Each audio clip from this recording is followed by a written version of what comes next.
What's going on, YouTube world? Hope everybody is doing well. Hope everybody had a great Easter, by the way. Yes.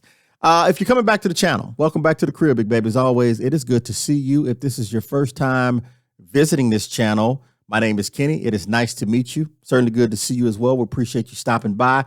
Hit that subscribe button, the notification bell as well, so you'll be notified when there is new content for you to check out. Thumbs up, thumbs down. I have recently learned they both will help the channel reach more people. So I appreciate you interacting with the channel, whether that's a thumbs up or a thumbs down. Can't please everybody. I certainly understand that. So that being said, I think this is video number 2 in the month of April. Am I getting back to the old Kenny? Wouldn't go that far, but every time you guys send an email, I try to respond. Sometimes I think it warrants doing a video. So the question I got today is kind of a part of the video I did, I think last week, maybe the week before. It was about expediting in a Sprinter van. And so the question is, who should I lease my van on to when I'm starting my expediting business in this Sprinter van? Who do I lease on to? And sorry to say, I don't know. Reason why I don't know is for something that I say often. I'm not out there. I'm sitting in this comfortable chair right here behind the microphone with earphones. So I don't know. What I would suggest that you do to get the answer to that question is a couple things. Number one, reach out to some of these companies. You can go to expeditorsonline.com, and most of them are in the expediting business. That's why it's expeditors.com, expeditorsonline.com. But all of them, from my understanding, do not accept Sprinter vans. There are a lot that will, but all will not. Most of them are in straight trucks with the custom sleepers on them. So I would suggest reaching out to some of these companies. I know Panther is one. They take on Sprinter vans. Bolt is one. They take on Sprinter vans. And there's some other ones out there as well. As I mentioned, go to expeditorsonline.com. You can start the process of researching right there. But not only what I call the companies, I would also reach out to some of the drivers, some of the owner operators that work with that company to get, their intake on the company as well. That's where I would start. But when you call the companies, you want to ask the right questions. You want to ask them, hey, what's the average, miles per week? Are you getting me 3,500? You're getting me 4,000 miles a week? Because when we often go to what is the rate? If you're getting $10 a mile, and I'm using that number as an example, obviously, but if you're getting $10 a mile and they're only giving you 2 miles a day, you're not going to make a lot of money, right? So I'm going to ask them, what is the average miles per week that a owner operator will see? Then you go into the rates. Then you want to ask the question about what are some of the deductions coming out of my weekly settlement? Do we have to have Qualcomm? I can never say that word. Am I paying for that weekly? I'm under your authority, but you offer insurance. How much is that per week? Is there a escrow account? Whether that's $1,000, maybe $500. What am I paying per week out of that settlement? And how long? Obviously, if it's 500 or 1,000, whenever that's paid out. So I want to know what all my deductions are going to be. And then I want to know, what are the requirements to run for you guys? Got to be 21 or older? Got to be, what does that look like? Does the equipment have to be, example, 2018 or newer? Do I have to have a bulkhead in the back of the truck? Do I have to have a fire extinguisher, triangles? I mean, what are the requirements? I'm going to look at all of those things. I'll even ask, is the orientation still virtual? Is it back to in person?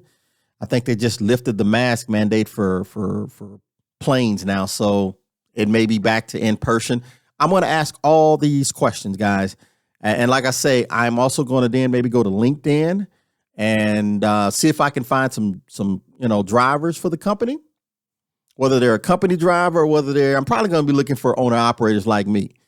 And I'm going to try to reach out, send them a message and see if I can engage in a conversation to get some information as well.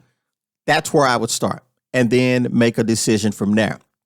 Hope that helped. The second part of the question, will I make money more money if I'm getting my own loads? Absolutely. There's pros and cons to that. If you're new to the business, you're just now coming up, do you know how to get the work? Have you knocked on doors? Have you went and talked to some people?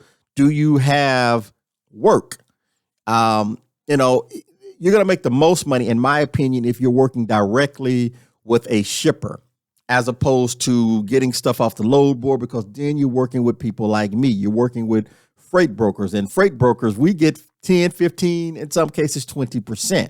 If you're going straight to the shipper, that cuts the middleman out. That cuts Kenny out of the picture. And you can always negotiate a better price. Now, working with a freight broker, you can still negotiate a price. Now, for me as a freight broker, when that shipper calls me, I'm not concerned where they are. My concern is, hey, you need me to move this freight from point A to point B. I'm going to call you, the courier, and say, hey, I've got a load going from point A, point B. Point B is in Florida.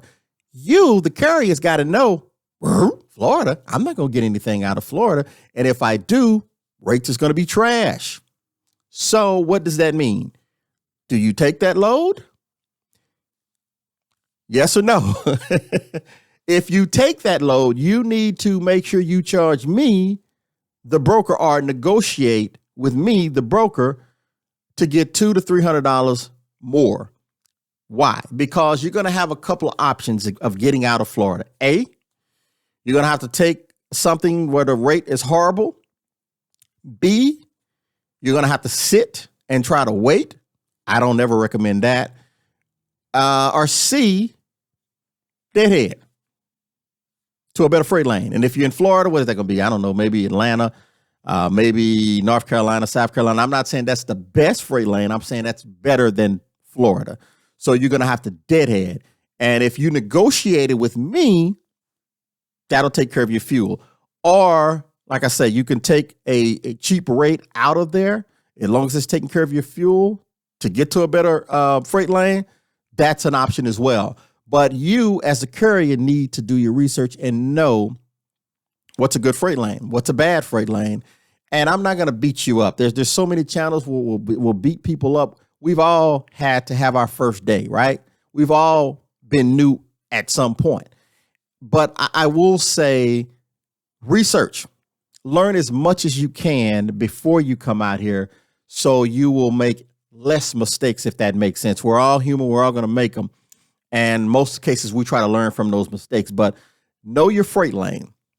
You know, fuel is high. So if you're going to be doing some deadheading, you know, if people say deadheading is bad, and listen, it's certainly not good, but I don't know if I would say it was bad. But if I know I'm going to have to deadhead, I'm going to charge accordingly before I go into an area where it may require me to do some deadheading to get to a better freight lane. And if you can't negotiate what you need to make sense for your business, you don't take the load, in my opinion. That's if you're, as you mentioned, getting your own load. You're running under your own DOT and MC number, and you're working directly with a broker or a dispatcher. Now, if you're working with a dispatcher and broker, you're probably paying both of them. Well, maybe not necessarily. If the dispatcher may be working with the broker, but everybody's got to get a piece, right? So if you're working directly with the shipper, that's the best scenario. If you can get that, that's your best scenario, because all that money is coming to you. There's no split. There's no none of that. You negotiate the price. If they accept it, boom, there you go. Relationships in this business will take you a long way. And the way you start generating good relationships starts with the service that you provide. You know, are you going into these shippers professionally? Are you dressed? Are you in there with flip-flops? Are you making a good impression when you go in there? Are you getting these loads on time? I mean, that's building up your brand, your reputation, the way you conduct yourself. And at some point, not all times, but at some point, you might be able to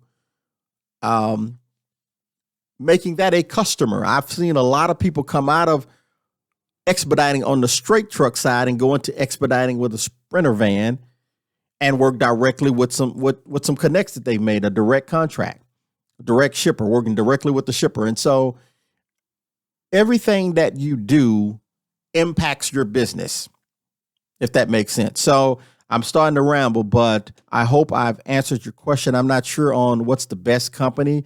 To me, they do the same thing. You just want to see what their requirements are.